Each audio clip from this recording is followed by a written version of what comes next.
இந்த மேடையில் யாரையும் வையவோ திட்டவோ நான் வரவில்லை. அது நான் நிஜமாகவே எனக்கு 10 சீட்டு கிடைச்சிருந்தாலும் நான் வைய மாட்டேன். ஏன்னா நான் எதிர்கட்சி என்று எதையுமே பார்ப்பதில்லை. கட்சிகள் அவ்வளவுதான். தமிழ்நாடு நம்முடையது.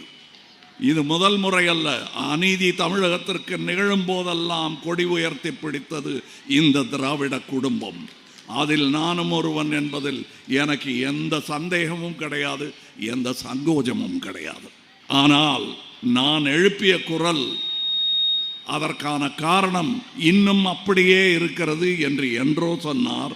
இன்றும் அது அப்படியே இருக்கிறது என்பதுதான் இன்று நிகழ்ந்து கொண்டிருக்கும் போலி அரசியல், மக்கள் சார்பில்லாத அரசியல் என்பதை நாம் புரிந்து கொள்ள வேண்டும்.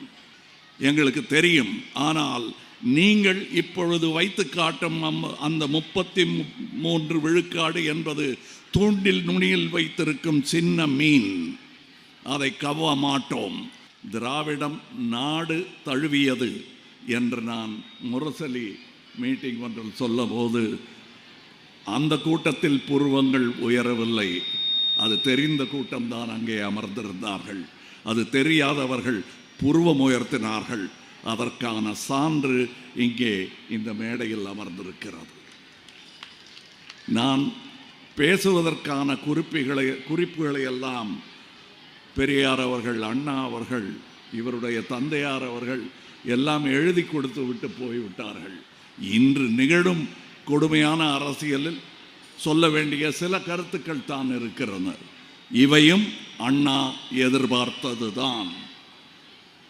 தெற்கு தேய்கிறது என்று சொல்லும் பொழுது அப்படியெல்லாம் சொல்லாதீர்கள் என்றார்.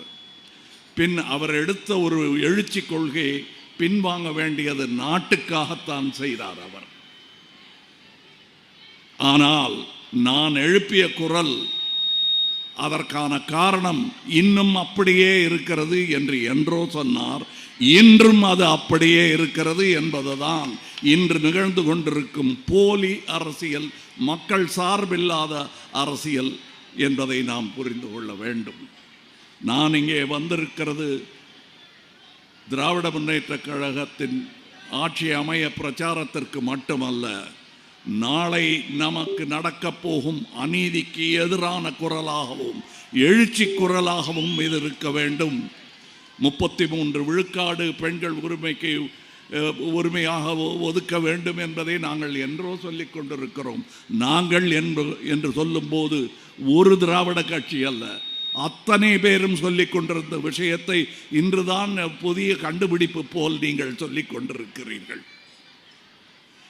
எங்களுக்கு தெரியும். ஆனால் நீங்கள் இப்பொழுது வைத்து காட்டும் அந்த 33 விழுக்காடு என்பது தூண்டில் நுனியில் வைத்திருக்கும் சின்ன மீன்.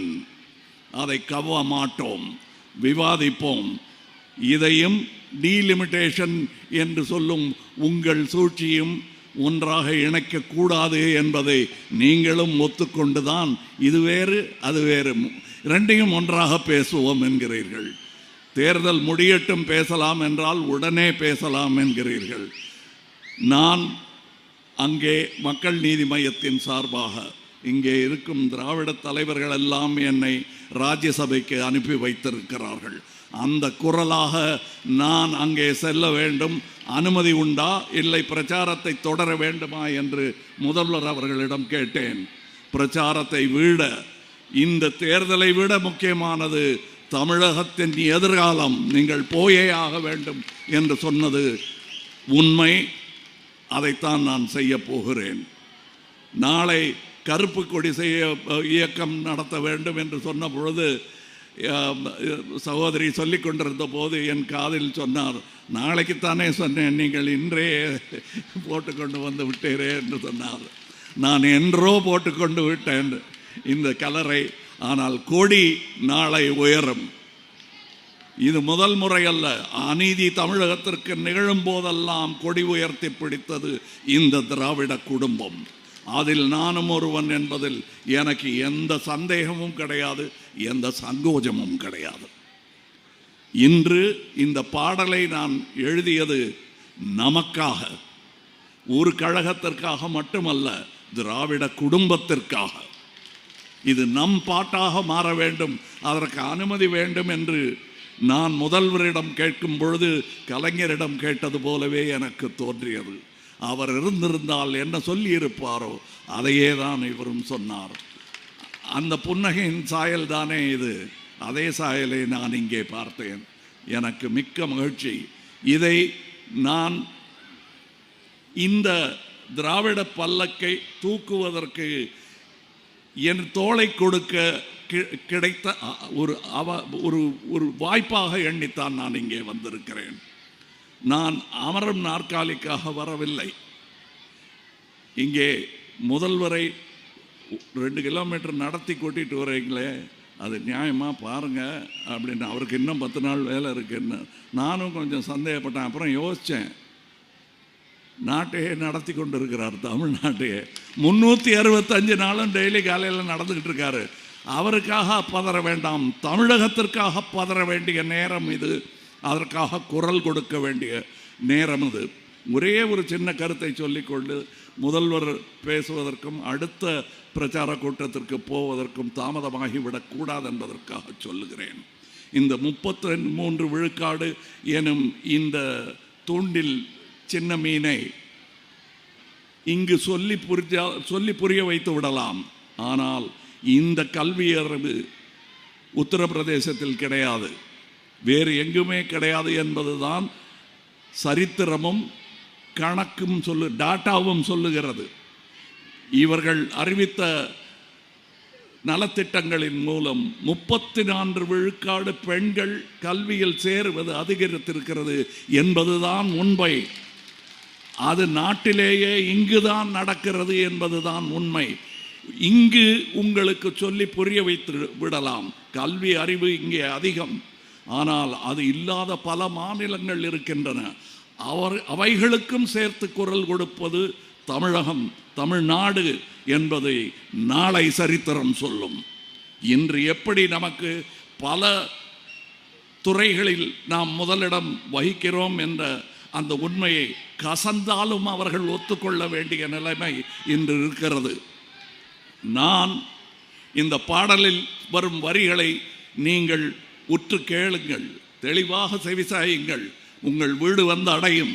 அதற்காக எழுதப்பட்ட பாடல். உங்கள் வீடு தேடி வரும் அந்த பாடல். அதன் வரிகளை நீங்கள் பார்த்தால் என் கோபம் புரியும். இந்த மேடையில் யாரையும் வையவோ திட்டவோ நான் வரவில்லை. அது நான் நிஜமாகவே எனக்கு 10 சீட்டு கிடச்சிருந்தாலும் நான் வைய மாட்டேன்.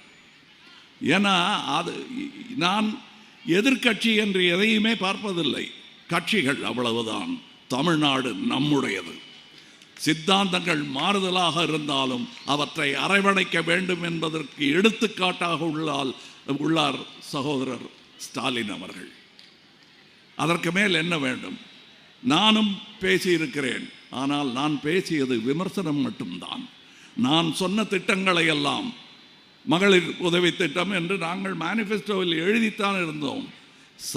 சாதனை என்பது சொல் அல்ல, செயல். என் கூட்டத்தாருக்கு இந்த வார்த்தை 40 வருடமாக நான் பழக்கி வைத்திருக்கிறேன். அவர்களுக்கு புரியும். அந்த செயலை செய்த ஒரு காரணத்திற்காக மட்டுமே நான் இங்கு இருப்பது நியாயமானது. கேள்வி கேட்காதீர்கள். நான் இங்கே இருக்க வேண்டியவன், அதனால் இங்கே வந்தேன். ஒரு சின்ன கதை. 21 வயதாக இருக்கும்போது இவருடைய தந்தையார், நீ ஏன் இன்னும் திமுக கழகத்தில் சேரவில்லை என்று ஒரு டெலிகிராம் அனுப்பியிருந்தார்கள். எனக்கு பதில் சொல்ல அன்று தைரியம் இல்லை. இன்று நான் இந்த குடும்பத்தில் சேர்ந்து விட்டேன் என்பதுதான் உண்மை. எனக்கென்று ஒரு தனி கட்சி இருக்கிறது என்றேன். வைத்துக் கொள்ளுங்கள், ஆனால் எங்களுடன் இருக்க வேண்டும். திராவிடம் வளர வேண்டும், பெருக வேண்டும், வெல்ல வேண்டும் என்பதற்காக நீங்கள் எங்களுடன் நிற்க வேண்டும் என்று சொன்ன அந்த பெருந்தன்மையைத்தான் இங்கே சகோதரியாரும் சுற்றி காட்டினார். இன்று இந்த கூட்டத்தில் 30,000 பெண்கள் நடந்திருக்கிறார்கள். தமிழகத்தின் முன்னோடி உதாரணமாக நீங்கள் நடந்திருக்கிறீர்கள். இந்த களைப்பை மறப்பதற்காக நான் சொல்லவில்லை. நாளைய சரித்திரத்தை நீங்கள் எழுதிவிட்டீர்கள் என்பதை நினைவுபடுத்துகிறேன். இந்த வேர்வையெல்லாம் வீணாகாது. மொத்த கூட்டம் 50 தாண்டும். அப்படி என்றால் இங்கே வந்திருக்கும் கலைஞர் கூட்டம் எனக்கு தெரியும், நான் தான் கூட்டிக் கொண்டு வந்தேன். அவர்களின் எண்ணிக்கையே 500-ஐ தாண்டும். அதாவது தேர்ந்த கலைஞர்கள் இங்கே வந்திருக்கிறார்கள். என் கட்சியை சார்ந்தவர்களும் இங்கே வந்திருக்கிறார்கள். பெரும் கூட்டம் அழகாக நடந்தேறியது. பெண்கள் பாதுகாப்பாக அமர்ந்திருக்கிறீர்கள். யாருக்கும் எந்த விபத்தும் ஏற்படவில்லை. ஒரு கூட்டம் நடத்துவதற்கும் முன்னுதாரணமாக 70 வருடமாக அவர்களுக்கு அனுபவம் இருக்கிறது. அதன் ஒரு சின்ன உதாரணம் தான். இன்றும் எங்களுக்கும் அனுபவம் இருக்கிறது. அதன் உதாரணம் தான், அதன் சாட்சி தான் இன்று நடந்தேறிய இந்த நடைப்பயணம். இந்த நடைப்பயணம் தொடரும். நீங்கள் என்னங்க தேர்தலில் ஓட்டு கேட்கவே இல்லை என்றால் ஓட்டுக்கள் கண்டிப்பாய் வரும். சிந்தனை உள்ளவர்கள் சிந்தித்து பார்த்து ஓட்டிட்டால் கண்டிப்பாய் இங்குதான் விழும். அதற்கு வாழ்த்து சொல்ல வேண்டியதில்லை, வழி சொன்னால் போதுமானது. வழி தவறி போனவர்களை கூட அன்பாக அழைத்து கொண்டு ஓட்டுச்சாவடிகளுக்கு வாருங்கள். வழி தவறி போக வேண்டாம் என்பதுதான் என் அன்பான வேண்டுகோள், அறிவுரையும் கூட. அதை ஏற்றுக்கொள்வீர். கூட்டமெல்லாம் குடும்பமாகிவிடாது, அது கலைந்து விடும். குடும்பம் 70 வருடமாக 75 வருடமாக கட்டி காத்த குடும்பம் இது. அதில் நானும் ஒருவனாக இருப்பதில் நான் முதலில் சொன்னது போல் சந்தோஷம்தான் எனக்கு. இங்கே வந்திருக்கும் என் கூட்டத்தார் அனைவருக்கும் இந்த உண்மை தெரியும். நான் பேசுவது இந்த நிகழும் அரசியலுக்கான ஒரு உரையாடல் அல்ல என்பதும் அவர்களுக்கு புரியும். நாளே நமதே என்பது இந்த அனைவருக்குமே சேர வேண்டும் என்பதுதான் என் முழக்கம். அது ஒரு தனி கட்சியின் முழக்கமாக இருக்கக்கூடாது என்பதுதான் என்னுடைய ஆசை. நான் தானே முதலில் சொன்னேன் என்பது அசட்டுத்தனம். நாம் தானே குரல் கொடுக்கிறோம் நாட்டுக்கே என்பதுதான் நமக்கு பெருமை. அந்த பெருமையுடன் முதல்வர் பேச கேட்பதை நான் ஆவலாய் கேட்க காத்து கொண்டிருக்கிறேன். நன்றி, வணக்கம். நாளை நமதே.